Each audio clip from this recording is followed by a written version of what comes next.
Hello my dear student, welcome to my channel. आज मैंने तुम सबके क्लास 12 वेस्ट बंगाल बोर्ड की हिंदी पढ़ाने वाली हूँ। मेरे ऑफलाइन स्टूडेंट के साथ साथ आज मैं सोची कि ऑनलाइन स्टूडेंट को भी तो हिंदी पढ़ाना होगा। तो चले तुम लोग को भी क्लास 12 की हिंदी की पहली चैप्टर पढ़ के सुनाऊंगी आज, और कुछ क्वेश्चन आंसर भी तुम लोग को दूंगी। क्वेश्चन आंसर तो तुम लोग का नहीं है, थर्ड सेम में तुम लोग का एमसीक्यू टाइप क्वेश्चन आंसर होगा। तो सबसे पहले तुम लोग को सूची पत्र दे दे, क्योंकि अभी तक तो तुम लोग को स्कूल से किताब नहीं मिला है। तो तुम लोग पहले ये सूची पत्र नोट डाउन कर लो, फिर तुम लोग को फर्स्ट चैप्टर पढ़ के समझाएंगे। तो आज मैं तुम लोग को जो चैप्टर पढ़ाऊंगी हिंदी का, वो है कबीर की साखी, मतलब संत कबीरदास के साखी। तो पहले कवि परिचय जान ले। कबीरदास जी का जन्म काशी में 1398 ईस्ट के लगभग हुआ था, और कबीर ने रामानंद को गुरु के रूप में माना था। उन्होंने भक्ति विषयक रचनाओं के साथ ही समाज सुधारक की कविताएं भी लिखी थी। उनकी कुछ रचनाओं में से है साखी, सबद, बहुत सारा ग्रंथ, बीजक नामक ग्रंथ में वो ये सब संग्रहित किए थे। और कबीरदास की जी का मृत्यु हुआ था 1518 ईस्ट के लगभग मगहर में। तो चलो इसका जो पार्ट है पहले स्टार्ट करें। तुम लोग को एक टू करके पढ़ाएंगे और उसका व्याख्या देंगे। तो स्टार्ट करते हैं। पहला क्या है देखो, माटी का एक नाग बना के पूजे लोग लुगाया, जिंदा नाग जब घर में निकले ले लाठी धमकाया। इसका मतलब क्या है, कबीरदास क्या कह रहे हैं इसमें से?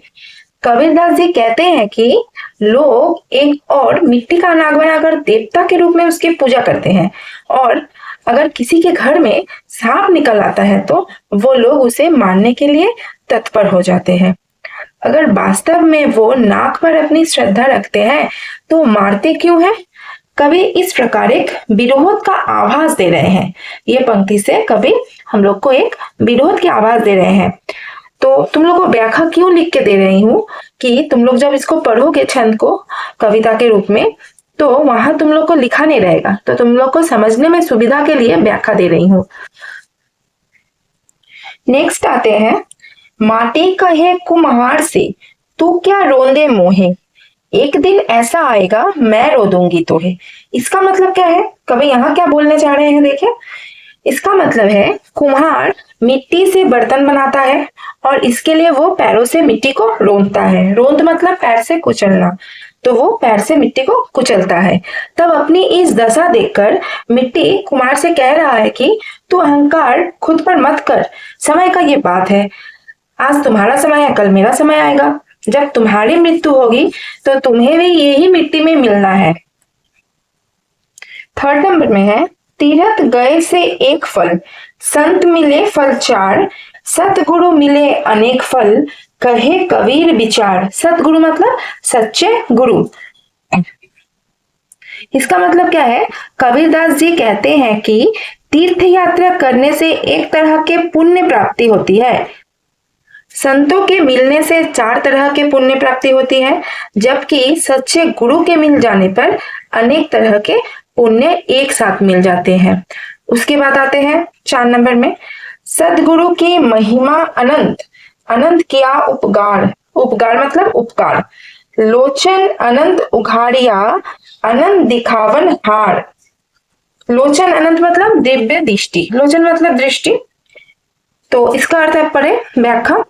कबीरदास कहते हैं सदगुरु की महिमा अपार है, उन्होंने मुझ पर अनेक उपकार किए हैं, अनंत ब्रह्म के दर्शन कराए हैं, विश्व ब्रह्मांड के स्वरूप से परिचित कराए हैं।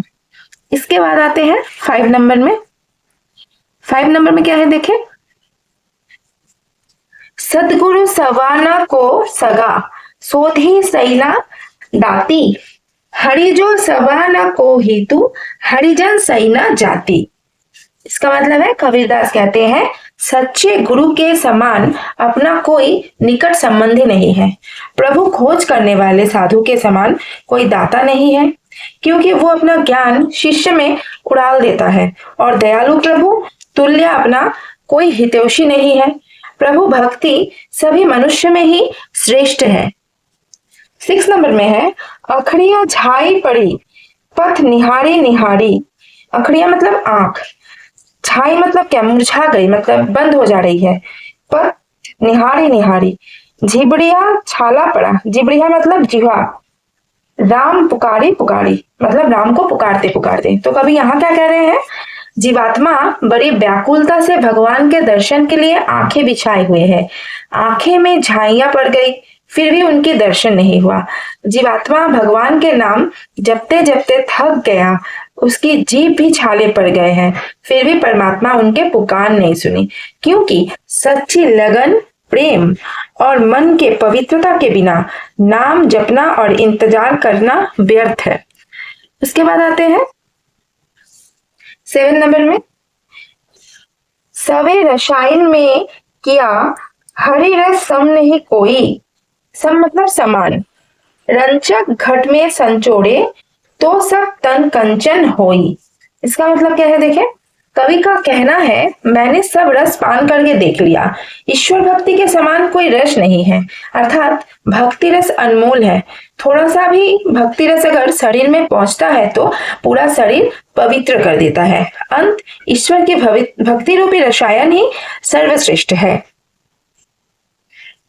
तू करता तुम भया मुझ में रही न हूं, बारी तेरे नाव पड़ी जित देखो तित तू।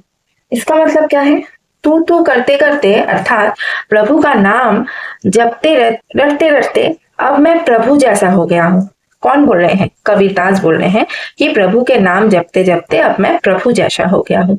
इसके परिणाम स्वरूप क्या हुआ, परिणाम स्वरूप मेरे लिए जन्म मरण का जो चक्र समाप्त हो चुका है। अब मैं जिधर देखता हूँ उधर सिर्फ प्रभु ही नजर आते हैं। आशा करते तुम लोग को समझ में आया ही होगा। चलो अब 9 नंबर में जाए। उसमें है मन मथुरा दिल द्वारिका, काया काशी जानी, दसबा द्वारा देवालय, तामे ज्योति पिछानी। इसका मतलब क्या है, अब देखें, कवि कह रहे हैं अपने मन को, देखो लिखा हुआ है मन मथुरा दिल द्वारिका, मतलब मन को मथुरा जैसा, शरीर को काशी जैसा और दिल मतलब हृदय को द्वारिका जैसा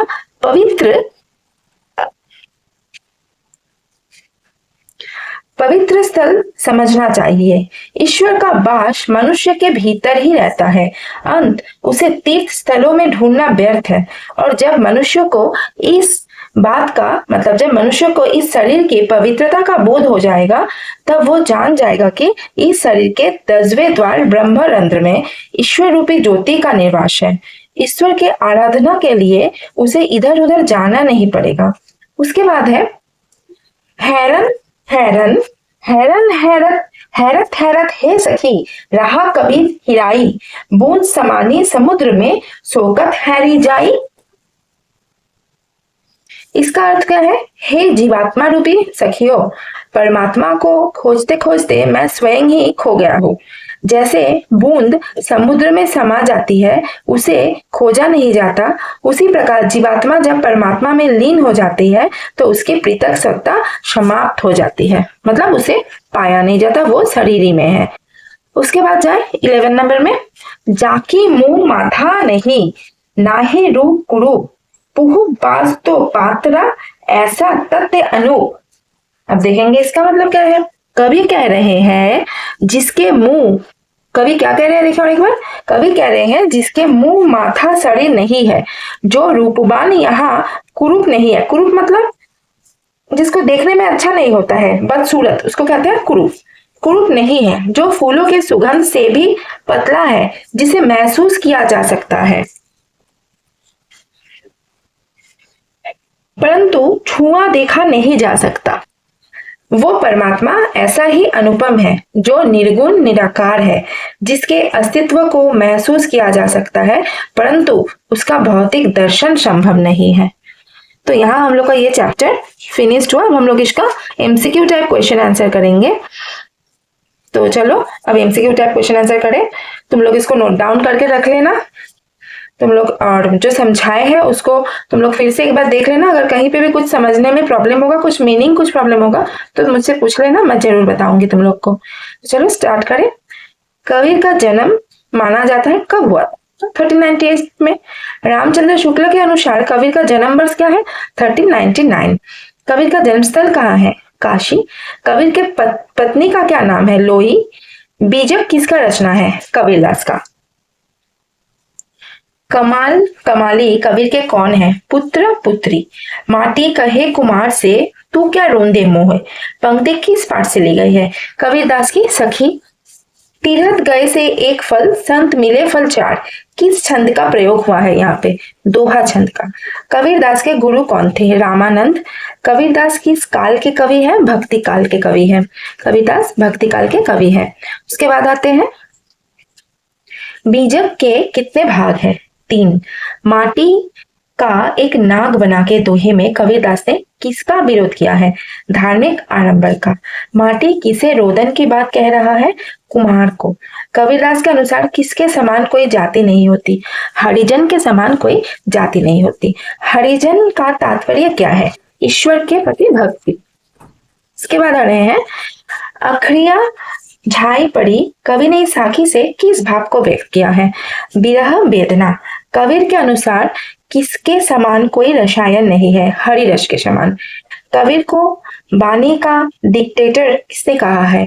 आचार्य हजारी प्रसाद द्विवेदी जी ने। नेक्स्ट आ रहे हैं, कवि ने काया को क्या मानने की सलाह दी? काशी मानने की। ऐसा तत्व अनूप में तत्वों से क्या अभिप्राय है? परमेश्वर। बूंद समानी समुद्र में, बूंद का अभिप्राय क्या है? जीवात्मा। समुद्र से क्या अभिप्राय है? समुद्र का अभिप्राय है परमात्मा। कबीर की भाषा क्या है? साधु ककड़ी। के बाद आते हैं,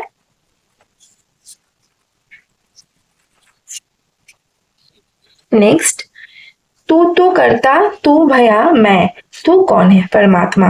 कवि ने दिल को क्या माना? कवि ने दिल को द्वारिका माना।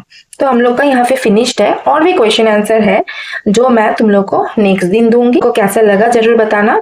आशा करती हूँ तुम लोग का हेल्प हुआ होगा इससे। ओके, तो बाय, फिर मुलाकात होगा नेक्स्ट चैप्टर लेके।